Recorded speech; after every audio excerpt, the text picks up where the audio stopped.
Şöyle şu an görünmüyor. Projemizi şu kısmı kolonlar aynı aksta. Şu an kalıpçılarımız başladı. Şurada akslarını çakmaya ipini alacak buraya. Kolonlarda dikkat etmemiz gereken dışarıya taşırmamasına, cephede sıkıntı yaşarız. O yüzden ipinde çalıştırmamız gerekiyor burayı. Projeye uygunluğuna göre.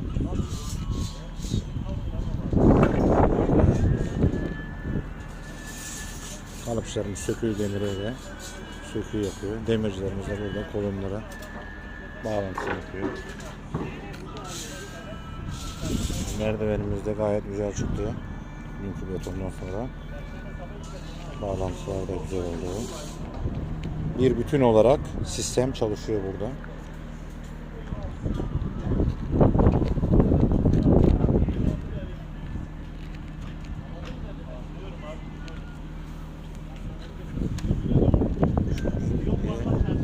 Çalışıyor. Düzenleyecek şunu.